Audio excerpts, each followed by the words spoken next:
اللہ تو لوگوں پر ذرا بھی ظلم نہیں کرتا، لیکن لوگ خود ہی اپنے آپ پر ظلم کرتے ہیں۔ اور اللہ سے دعا کرو کہ میرے پروردگار مجھے بخش دے اور مجھ پر رحم کر، اور تو سب سے بہتر رحم فرمانے والا ہے۔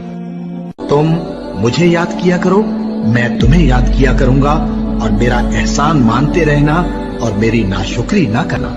اے ایمان والو، صبر اور نماز سے مدد لیا کرو، بے شک اللہ صبر کرنے والوں کے ساتھ ہے۔ اے اطمینان والی جان، اپنے پروردگار کی طرف لوٹ چل، تو اس سے راضی، وہ تجھ سے راضی، سو تو میرے خاص بندوں میں شامل ہو جا اور میری بہشت میں داخل ہو جا۔ اور جو لوگ کفر میں جلدی کرتے ہیں ان کی وجہ سے غمگین نہ ہونا، یہ اللہ کا کچھ نقصان نہیں کر سکتے۔ اللہ چاہتا ہے کہ آخرت میں ان کو کچھ حصہ نہ دے، اور ان کے لیے بڑا عذاب تیار ہے۔ جن لوگوں نے ایمان کے بدلے کفر خریدا وہ اللہ کا کچھ نہیں بگاڑ سکتے، اور ان کو دکھ دینے والا عذاب ہوگا۔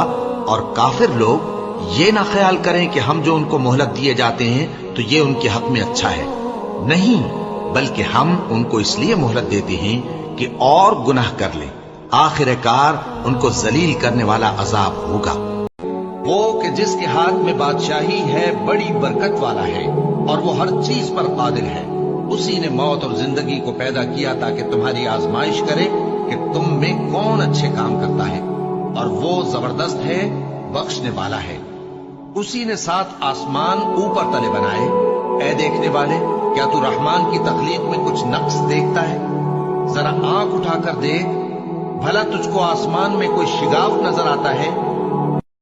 اللہ ہی تو ہے جس نے تم کو پیدا کیا، پھر اس نے تم کو رزق دیا، پھر وہ تمہیں موت دے گا، پھر زندہ کرے گا۔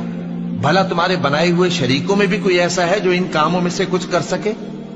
وہ پاک ہے اور اس کی شان ان کے شریکوں سے بلند ہے۔ اے ایمان والو، انصاف پر قائم رہو اور اللہ کے لیے سچی گواہی دو، خواہ یہ تمہارے اپنے خلاف یا تمہارے ماں باپ اور رشتہ داروں کے خلاف ہی ہو۔ اگر کوئی امیر ہے یا فقیر تو اللہ ان دونوں کا زیادہ خیر خواہ ہے، بس تم خواہش نفس کے پیچھے چل کر عدل کو نہ چھوڑ دینا۔ اگر تم لگی لپٹی بات کہو گے یا سچائی سے پہلو دہی کرو گے تو جان رکھو اللہ تمہارے سب کاموں سے واقف